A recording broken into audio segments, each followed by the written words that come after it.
Bismillahirrahmanirrahim. Assalamualaikum warahmatullahi wabarakatuh dan salam sejahtera. Salam Jabatan Pendidikan Negeri Melaka JPN Jenama Kerajaan Nombor 1.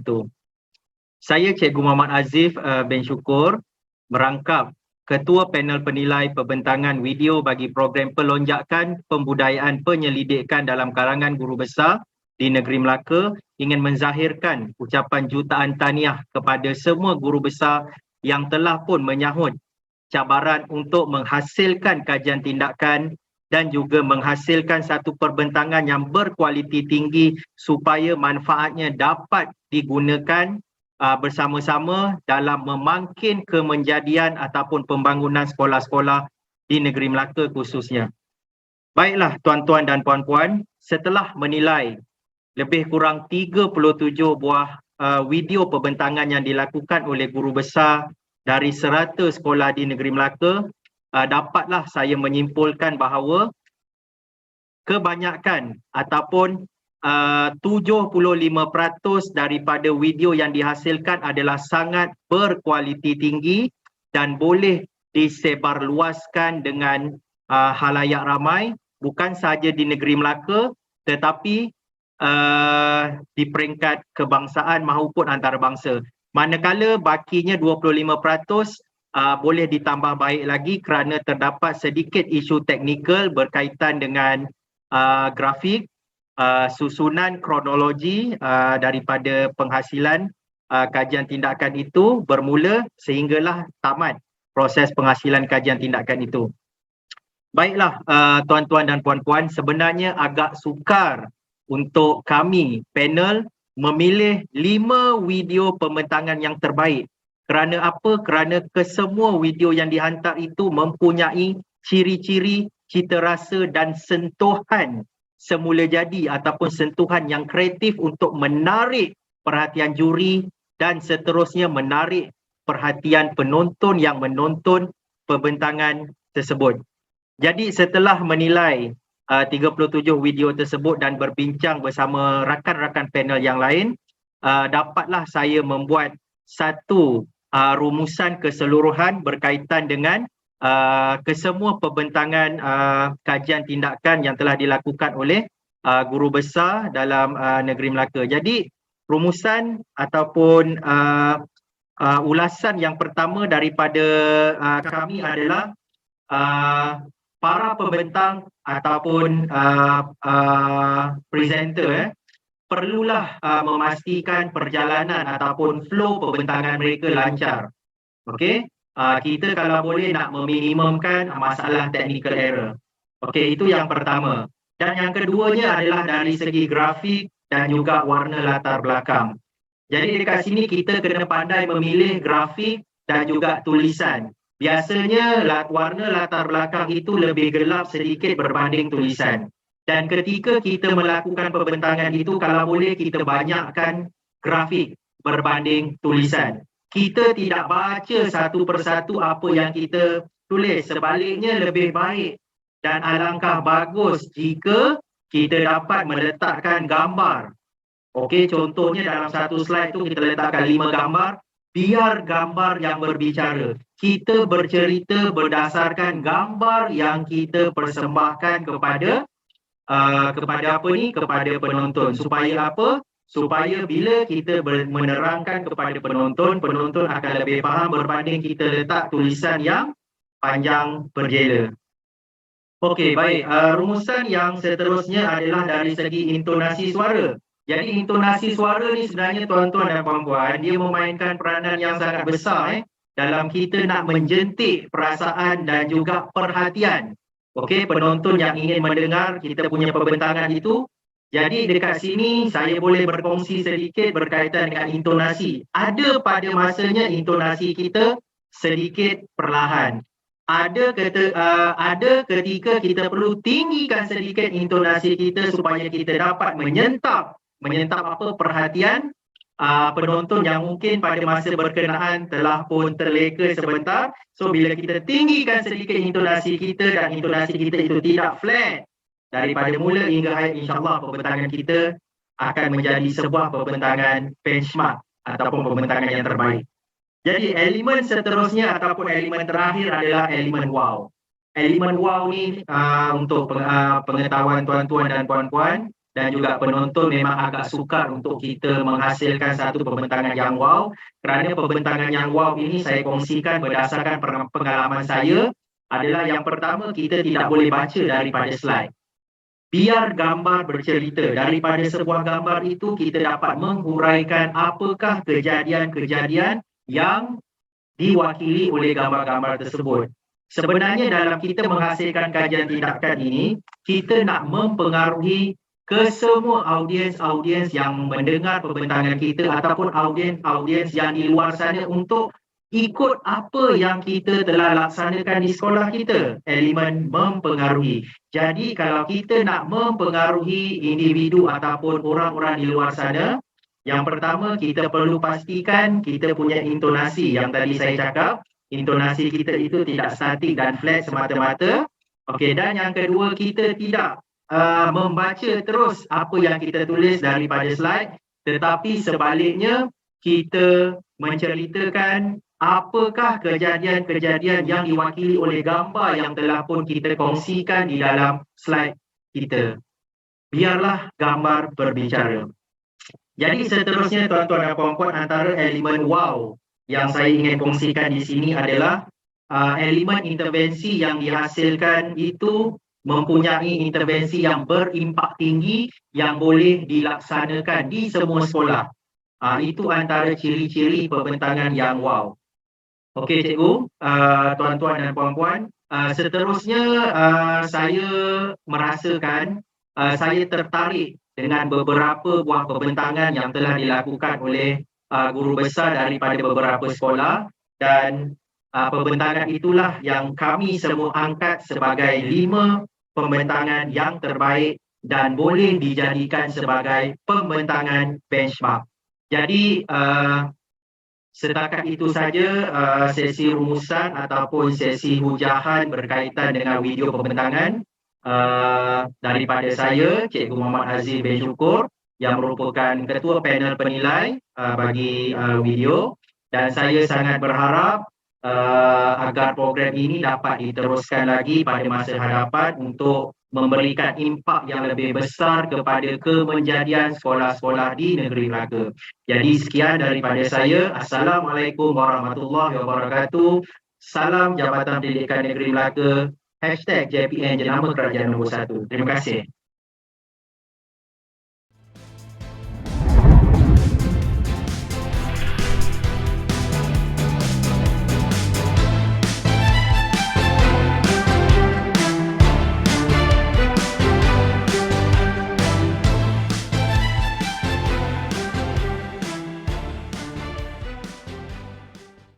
Bismillahirrahmanirrahim. Assalamualaikum warahmatullahi wabarakatuh. Salam sejahtera.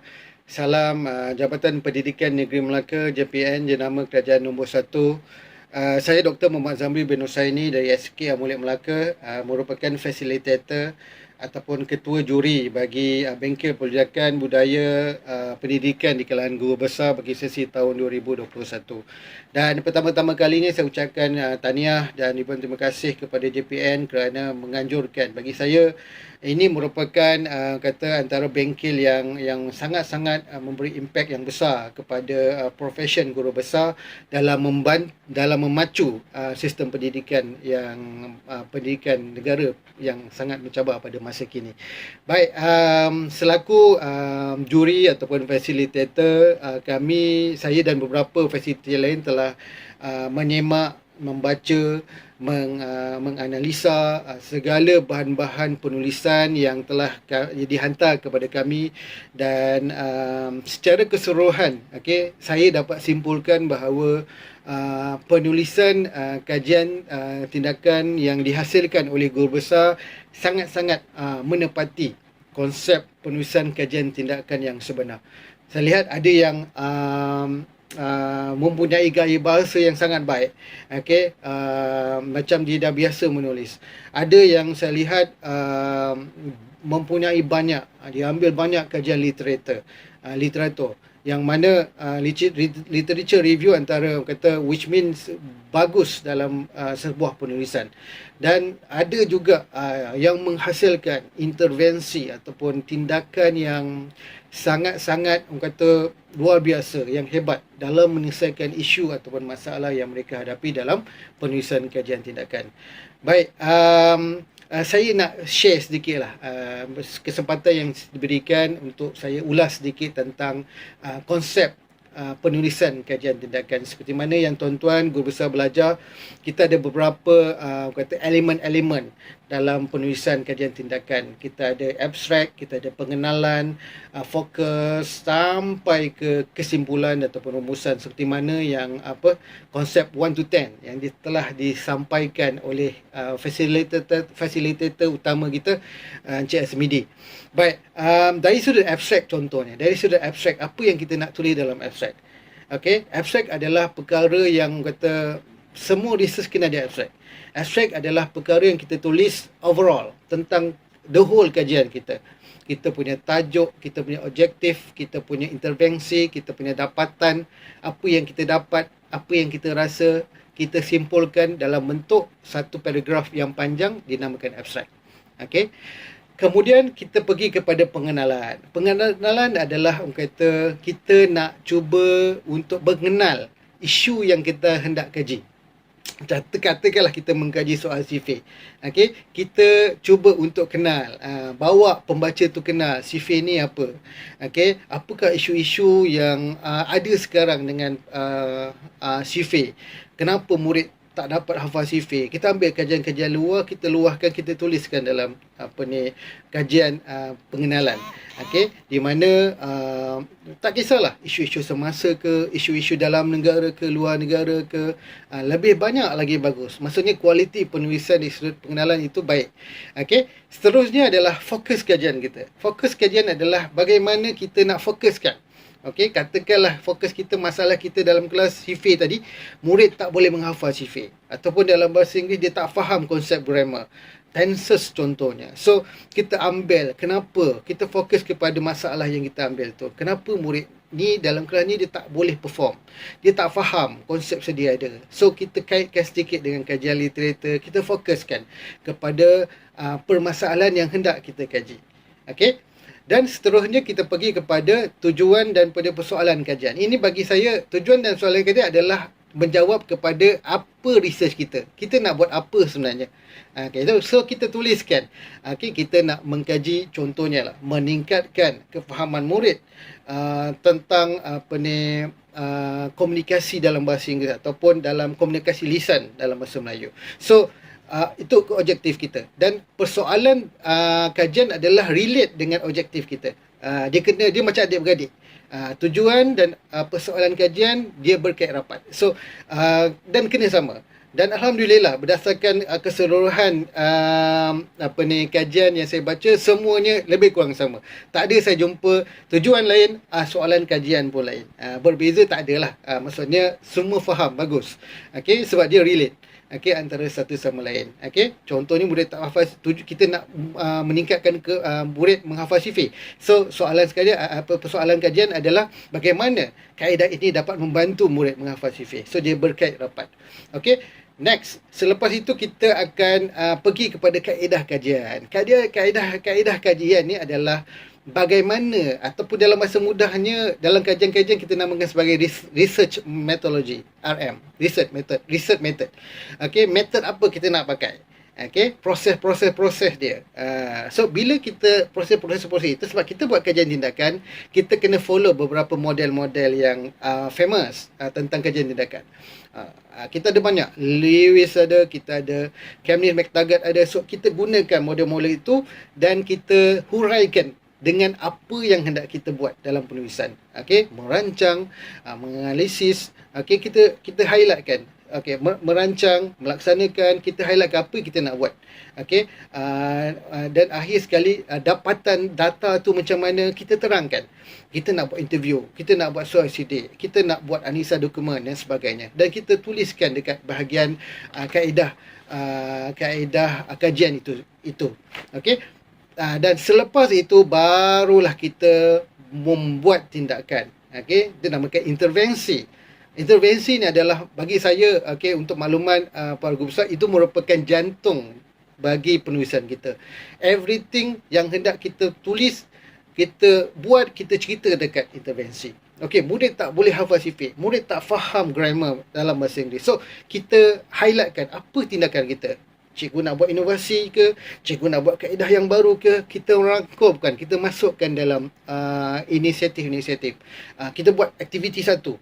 Untuk test budak ni cuba bukan test, untuk berikan murid ni sama ada dia boleh baiki tak masalah dia tak fasifi contohnya. Kita gunakan inovasi ini, okey, ataupun kaedah baru yang kita hasilkan. So kita dapat membantu mereka.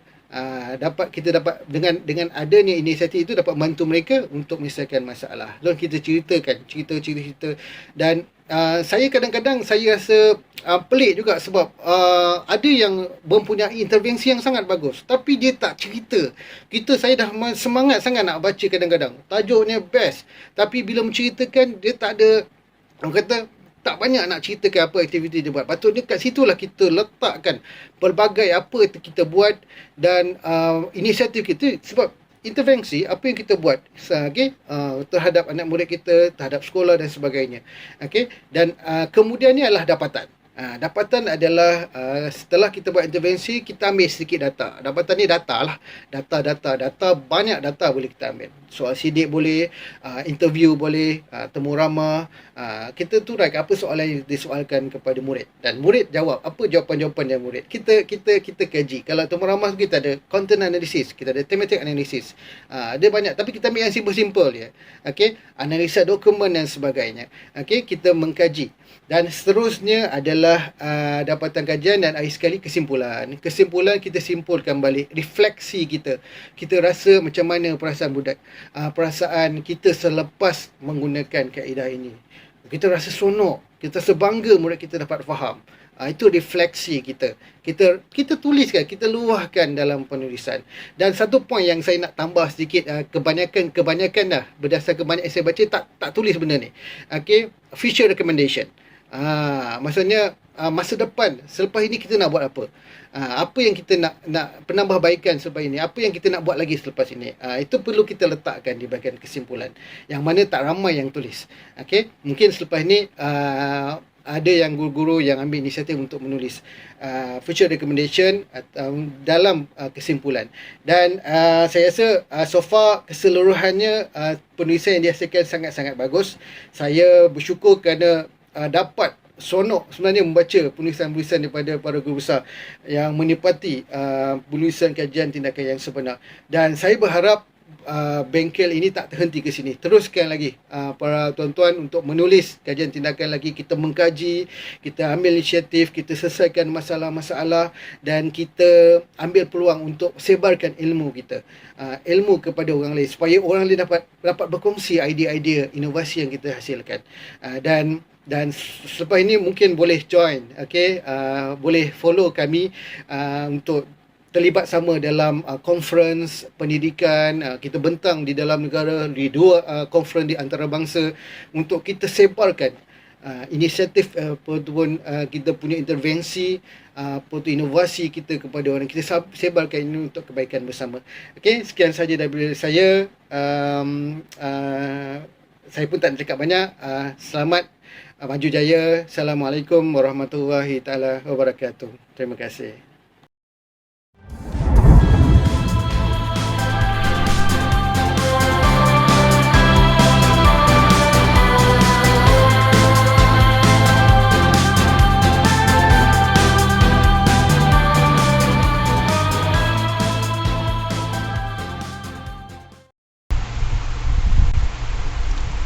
Hai, Assalamualaikum warahmatullahi wabarakatuh dan selamat sejahtera. Yang dihormati Pengarah Pendidikan Melaka Dr. Muhammad Azam bin Ahmad, pegawai-pegawai di Jabatan Pelajaran Negeri Melaka, pegawai-pegawai di PPD Melaka Tengah, Jasin dan Alor Gajah, pegawai-pegawai Jabatan Pendidikan Negeri Melaka, Jawatankuasa Program Pelonjakan Budaya Penyelidikan dalam kalangan guru besar tahun 2021 ini, para guru besar dan semua warga maya sekalian. Hashtag pendidikan berkualiti, insan terdidik, negara sejahtera.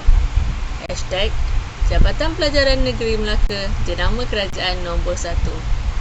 Saya, Cikgu Siti Halijah binti Rosa daripada SMK Tun Harjuna Malik merupakan Ketua Panel Teknikal dalam program ini.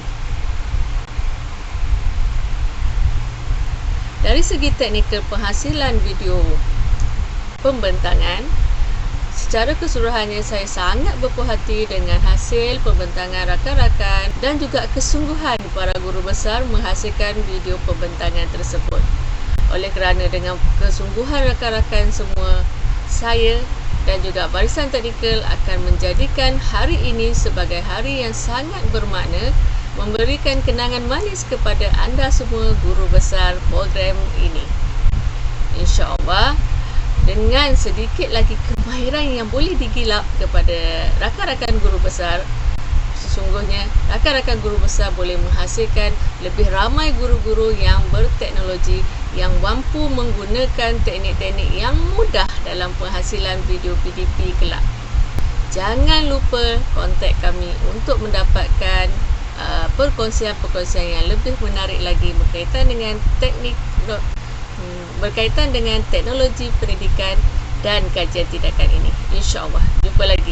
Assalamualaikum warahmatullahi wabarakatuh. Adios.